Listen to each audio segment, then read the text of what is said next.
উত্তর কোরিয়া এমন একটি দেশ যা স্বৈরশাসন ও নিপীড়নের জন্য সারা বিশ্বে পরিচিত।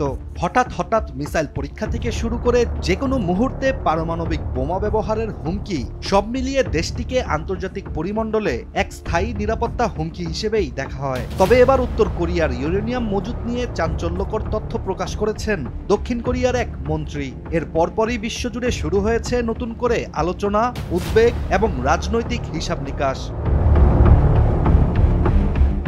তুরস্ক ভিত্তিক আন্তর্জাতিক গণমাধ্যম টিআরটি ওয়ার্ল্ডের একটি প্রতিবেদন থেকে জানা যায়, উত্তর কোরিয়ার কাছে প্রায় 2000 কেজি 90% বিশুদ্ধ ও উচ্চমাত্রায় পরিশোধিত ইউরেনিয়াম রয়েছে।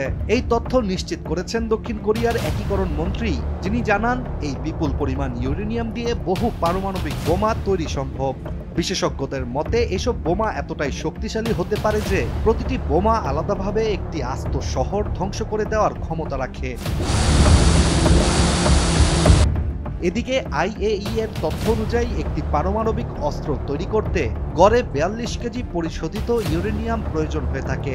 সেই হিসেবে উত্তর কোরিয়ার 2000 কেজি ইউরেনিয়াম দিয়ে অন্তত 47টি পারমাণবিক বোমা তৈরি করা সম্ভব। আর এই বোমাগুলোর ধ্বংস ক্ষমতা হিরোশিমা কিংবা নাগাসাকিতে ব্যবহৃত বোমার সমতুল্য হলেও আধুনিক প্রযুক্তি ব্যবহারের মাধ্যমে এগুলোর কার্যকারিতা অনেক বেশি বৃদ্ধি করা সম্ভব।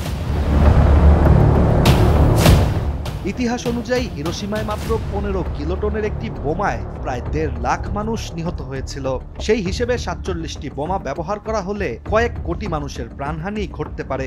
এমনটি সরাসরি বিস্ফোরণের জন্য নয়, বিস্ফোরণ পরবর্তী তেজস্ক্রিয়তা, খাদ্য ও পানির অভাব এবং পরবর্তী সামাজিক অর্থনৈতিক বিপর্যয় মিলে এক ভয়াবহ মানবিক বিপর্যয়ের জন্ম দিতে পারে।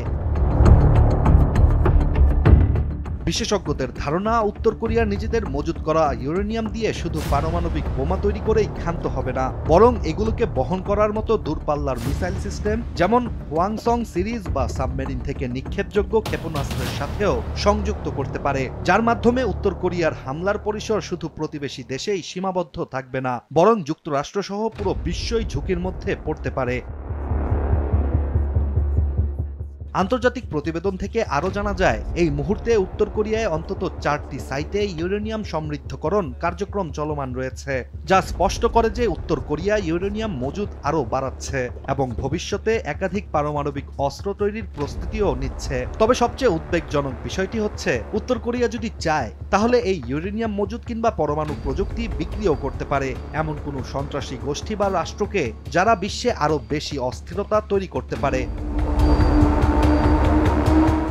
উত্তর কোরিয়ার এমন কর্মকাণ্ড নিয়ে দক্ষিণ কোরিয়ার মন্ত্রী জানিয়েছেন, শুধু নিষেধাজ্ঞা দিয়ে দেশটির পরমাণু কার্যক্রম বন্ধ করা সম্ভব নয়। তাই তিনি সরাসরি যুক্তরাষ্ট্র উত্তর কোরিয়ার মধ্যে সংলাপের উপর গুরুত্ব দেন, যেন কূটনৈতিকভাবে এই সংকটের সমাধান সম্ভব হয়।